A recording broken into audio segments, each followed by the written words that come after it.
Hey everyone, Dash Attack here. Hope you're doing well. And so I just noticed a bunch of stuff on my YouTube feed because like I'm subscribed to a lot of channels, and it seems like a lot of people are taking a lot of premature victory laps because they're not seeing a hell of a lot of Pride Month stuff. Wait, let me just check one thing. Nope, Square Enix has still not changed the banner, and I don't think they've had any Pride Month tweets. Yeah. Anyway, back to Ubisoft. Yeah, so like Ubisoft put out this Men's Mental Health Awareness Month, and that has prompted a lot of people like Smash JT and Rcast, and even Dr. Disrespect. He's got one right here.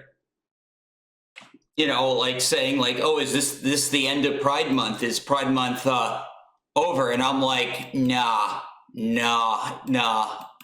Anyway, try to. Oh, yeah. Flash has got one too. June is Men's Mental Health Month.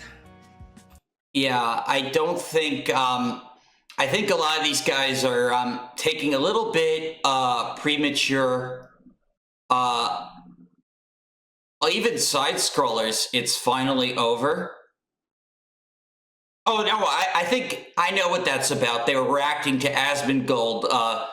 He was doing a video, but trust me, June is still early. It's only June 2nd. We could see a bunch of like bombardment in the next couple of days. This is a premature victory lap. Trust me, I never thought like Pride Month would ever go away, like at least completely. I think what I was expecting was like a dial back slowly as people get tired, more and more sick of it. Oh, see, like he points out Riot Games still doing it. See, it's not over. It's not over. Acknowledged Pride Month. At least they've gone like, hey, gay people, we know that your ability to stick winkies up other people's assholes is very important to you. So, why don't you purchase some overpriced merchandise? We'll have them in our eShops all month long, after which we will put them out in a parking lot and burn them as the unwanted refuse it is. And you've got MTV UK, which is the first one with an actual, like, the pride flag and everything, the racial one, in the logo. Okay, so we've got to get as regional as MTV United Kingdom.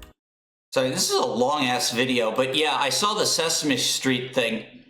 I think that is, like, oh my god, like, that's so inappropriate, like, with kids.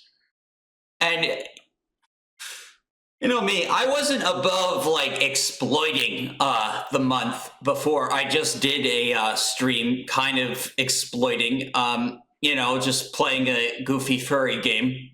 But because I'm me, I do shit like that. It's funny to me. But I like messing with my audience a little bit. But yeah, this is a premature victory lap for sure. I don't think Pride Month is gone. I think we could see a complete and total bombardment. But hey, it'd be surprised if it, like, slowly just becomes more mellow. And I think that would be preferred. I think that's how most people prefer it, because it's just been way over the top and over celebrated for too long. Anyway, yeah, I do think men's mental health is way more important than pride. I say that as someone who may fall on that spectrum a little tiny bit, slightly. I don't like to make a big deal about it, but yeah. it's way more fucking important because, like, you know, mental health is everything. Like, and anyone can suffer mental health, mental fatigue, born with mental conditions. Like, you know, mental health is very neglected in the United States. And to see it finally be acknowledged over Pride Month is actually really cool because, you know, it's way more important. Like, I find validation to be overrated. Like, it was just a way to, like, get, like, you know, basically just to brainwash people and get them dependent on identity politics. And so this is really cool. I do think this is really cool, but I'm still very skeptical that the corporate rainbow capitalism isn't gonna come back in full effect.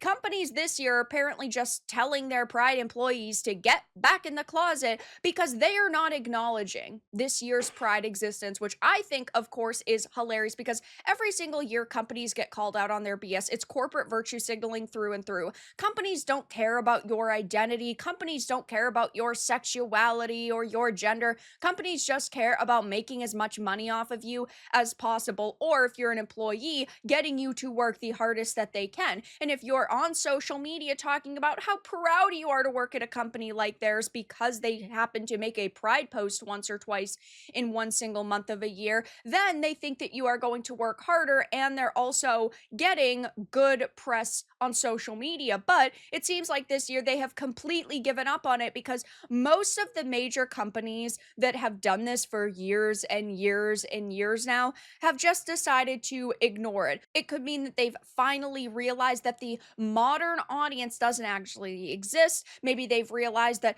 making these posts every single June only brings them significantly more bad press. Either way, though, it's not looking good for the activists who constantly preach about the progress that companies are making. Yeah.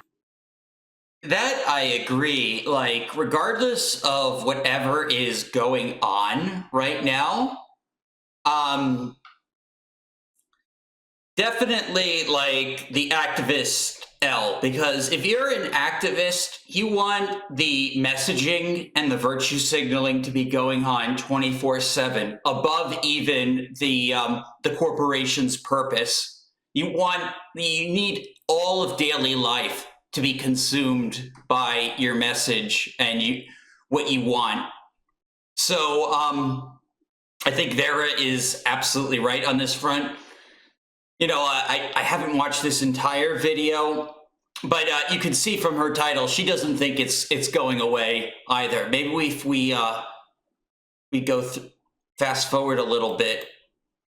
Pretty funny, but I mean, there are still some companies who are implementing these things into their games, though even those seem pretty few and far between at this point. And this is just a compilation of most of these companies that usually do something. Embracer, CD Projekt Red, Ubisoft, Rockstar, Epic Games Store, Obsidian, Square Enix, Capcom. These companies have just realized that it is not profitable for them. For years, they double, triple, quadrupled down thinking that it was actually going to work out for them, but it hasn't. This is an article over on CNN saying big brands are pulling back on Pride merchandise and events this year. But what changed? What changed? Because we all told them this was just going to turn people off. And they had to have realized it. They saw the social media backlash. They saw that it was just like painting targets on, like, you know, it was actually like stirring up homophobia. You know, what actually changed? I mean, was it really all like just like cutting away ESG? And was the Trump victory really that effective? I'm honestly quite curious. Like, because obviously a lot of people are noticing it enough to like make videos about it. Anyway, yeah. I honestly don't think it's going to go away completely. it's going to be wean off until it just becomes just like, I don't know, just like Labor Day or something. Like some like really like, oh yeah, it's a thing. I think that's where the end game is as far as Pride Month is concerned. People just don't want it in their fucking face. Like, you know, it just got so obnoxious and so ludicrous. Like, you're putting so much importance on sexuality. It's the kind of gross. It's inappropriate for kids. But anyway, those are just my thoughts on the situation. Let me know what you guys think about it in the comments. Thank you all for your wonderful support for the channel. I'm Dash Attack, and I'll see you next time.